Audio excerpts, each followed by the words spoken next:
देखिए, हमारे व्यापारी एकता पैनल की बहुत भरपूर तैयारी है हमारे साथ में।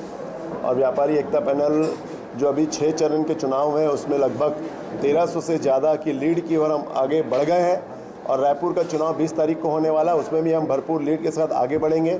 व्यापारी एकता पैनल पिछले 4 दशकों से चैम्बर ऑफ कॉमर्स में है, सेवा करता आ रहा है। इस वर्ष भी हमें सेवा का अवसर व्यापारी देंगे, क्योंकि हम जिस मार्केट में हम जा रहे हैं, जिस व्यापारी संस्थान में हम जा रहे हैं, सब कह रहे हैं हम तो आप ही के हैं, हम तो आप ही को वोट देने वाले हैं। आपने इतना काम किया है, आपके साथ वरिष्ठ व्यापारी हैं, श्रीचंद सुंदरानी जी हैं, पुरानलाल अग्रवाल जी हैं, रमेश भाई मोदी जी हैं, त्रिलोक भाई बरड़िया जी हैं, मोहनलाल तेजवानी जी हैं, हमारे पास हरचरण साहनी जी, ऐसे वरिष्ठ पऊमल जी, ऐसे वरिष्ठ व्यापारी हमारे साथ में, उनका आशीर्वाद हमारे साथ में, उनका सहयोग हमारे साथ में है।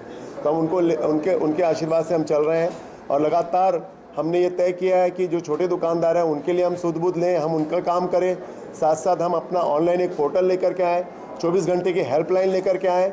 और एक बात और कि हम अभी चैम्बर में नया नारा दे रहे हैं, गढ़बो नवा चैम्बर।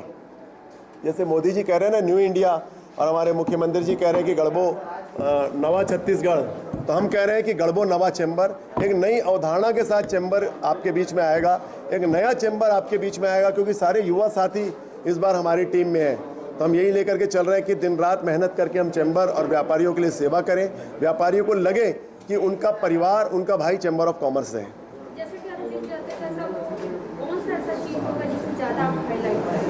सबसे प्रमुख बात हमारी होगी जो हमारे मध्यम वर्गीय और जो हमारे छोटे किराना दुकानदार हैं, उनके लिए हमको बहुत प्रयास करना है कि उनकी दुकानें सुचारू रूप से चलें। साथ साथ हम अपना एक ऑनलाइन पोर्टल लेकर के आ रहे हैं। बड़ा क्रांतिकारी कदम है। पूरे देश में किसी भी व्यापारिक संगठन का अपना पोर्टल नहीं है। ये हमारा पोर्टल होगा ऑनलाइन, जिसमें हमारे छत्तीसगढ़ के लोग छत्तीसगढ़ में ही ऑनलाइन माल मंगा सकते हैं। ये बहुत बड़ा कदम होगा।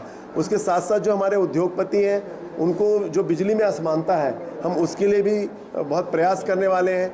जो ज़मीनों का जो मामला अटका पड़ा है, उसमें भी हम प्रयास करने वाले हैं। ऐसे अनन्य बातें हमारे सामने हैं। हम सारी बातों को पूरा करेंगे और व्यापारी को ये एहसास कराएंगे कि उनके साथ चैम्बर ऑफ कॉमर्स उनके सुख में और उनके दुख में खड़ा हुआ है। हेल्पलाइन के माध्यम से उनको कभी मेडिकल की ज़रूरत है, उनकी कभी कोई गाड़ी का प्रॉब्लम हो गया हो, और भी अनन्य अगर कोई पारिवारिक समस्या, तो चैम्बर ऑफ कॉमर्स में हेल्पलाइन के माध्यम से 24 घंटा फ़ोन कर सकते हैं। लगातार हम लोग रोज़ कार्यालय में बैठेंगे। पूरे प्रदेश में हम लगभग दो बार दौरा हम पूरे साल में करने वाले हैं। हर जिले में जाएंगे, हर तहसील में जाएंगे, जहां हमारे छोटे छोटे व्यापारी उनके पास जाएंगे, उनकी समस्याओं का समाधान करेंगे। और हर जिले में हम चैम्बर ऑफ कॉमर्स का भवन बनाना चाहते हैं। हर जिले में थोक बाज़ार हम एक तरफ ले जाना चाहते हैं, जिससे शहर की ट्रैफिक व्यवस्था बहुत सुचारू रूप से चले। और थोक बाज़ार हर जिले में होना चाहिए, क्योंकि जो भी बाहर के लोग आते हैं खरीदी करने के लिए, उनको अलग अलग भी उनको जाना पड़ता है, अलग अलग दुकानों में। अगर एक जगह एक कैंपस में थोक बाज़ार होगा तो एक जगह जाएंगे तो व्यापारियों को भी सुविधा होगी और शहर में भी ट्रैफिक व्यवस्था बहुत अच्छी चलेगी, नागरिक भी प्रसन्न रहेंगे। बातें आ रही हैं कि राजनीति जैसी स्थिति बन रही है, भाजपा के तो बहुत ज़्यादा इस चैम्बर चुनाव के जरिए दिख रहे हैं, तो क्या कहीं ना कहीं ये जो बातें निकल रही हैं कि क्या राजनीति एक तरफ से कर दिया गया, इस पर आप कैसे अपनी प्रतिक्रिया? चैम्बर ऑफ कॉमर्स में कहीं भी कोई राजनीति नहीं है। दलगत राजनीति से ऊपर चैम्बर ऑफ कॉमर्स है। अब जैसे हमारे जो अध्यक्ष हैं एकता पैनल के श्रीचंद सुंदरानी जी, वो भारतीय जनता पार्टी के जिले के अध्यक्ष हैं, तो उनका नाम इस प्रकार से आ रहा है। बाकी ऐसा कहीं कोई भाजपा और कांग्रेस वाली बात नहीं है। हम लोग विशुद्ध व्यापारी हैं। अब हमारे जो पुरनलाल जी अग्रवाल जो हमारे चेयरमैन हैं, वो कांग्रेस से जुड़े हुए हैं। तो ऐसा नहीं, हम सभी व्यापारी, देखिए इस देश के अंदर में 125 करोड़ लोग हैं। हर कोई न कोई राजनीतिक पार्टी से जुड़ा हुआ है। हमारे साथ में कांग्रेस पार्टी के भी लोग हैं, हमारे साथ में जोगी जी की पार्टी के भी लोग हैं, हमारे साथ में भाजपा के भी लोग हैं, सभी लोग हैं। और व्यापारी समाज तो जिसकी सत्ता है, जो सरकार में बैठा है, उनके साथ मिलकर के चलता है, उनसे मिल करके चलेगा। क्योंकि हम लोग जो चैम्बर ऑफ कॉमर्स है, वो व्यापारी और सरकार के बीच सेतु का काम करता है। इसलिए हम सब सरकारों के साथ मिल करके चलेंगे। हम चाहेंगे व्यापारियों का भला हो, व्यापारी का व्यापार बढ़े, छत्तीसगढ़ का व्यापार उन्नति करे, पूरे देश के अंदर में और इंटरनेशनल लेवल पे छत्तीसगढ़ का व्यापार जाए, यही हमारी कामना है। कहीं ना कहीं कैट का गठन किया अध्यक्ष ने, अब उसके बाद फिर से चैम्बर चुनाव, तो ये आप कैसे देखते हैं? कहीं ना कहीं जब कैट का गठन कर ही दिया था, वापस से चैम्बर ऑफ चुनाव कर रहे हैं, उसके अध्यक्ष प्रत्याशी बने, तो इसे आप कैसे देखते हैं? और लगातार वो भी प्रयास कर रहे हैं कि चुनाव जीत। देखिए, उन्होंने तो अपनी मातृ संस्था के साथ में गलत किया है। अपनी मातृ संस्था को छोड़ करके गए, एक दूसरी संस्था बना ली, उसमें काम कर रहे हैं। वो 3 साल तक चैम्बर की सीढ़ी नहीं चढ़े। ना वो 15 अगस्त के कार्यक्रम में आए, ना 26 जनवरी के कार्यक्रम में आए, ना होली दिवाली में। जो व्यक्ति देश के झंडा फहराने तक चेयरमैन संस्था में नहीं आया, सीढ़ी नहीं चढ़ा और चैम्बर को 3 वर्ष तोड़ने का काम किया है, एक नई संस्था बना करके उन्होंने चैम्बर को तोड़ने का काम किया, जगह जगह जा करके चैम्बर को बदनाम किया है कि आप हमारे सदस्य बनिए, चैम्बर के सदस्य मत बनिए। और ऐसे लोगों को तो चैम्बर में आना ही नहीं चाहिए।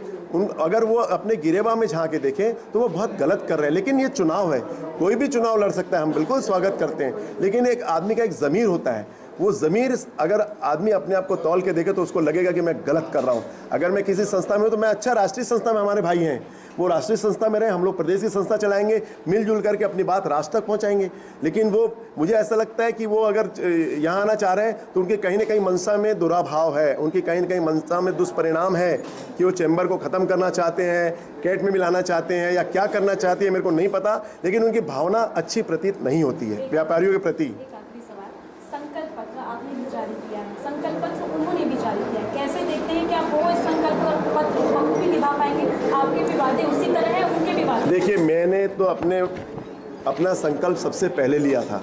मेरे संकल्प पत्र को देख करके उन्होंने संकल्प पत्र बनाया है, और मेरे में तो कई अलग अलग बातें, जैसे छोटे दुकानदारों की बातें, वो उस बात को कर ही नहीं रहे हैं।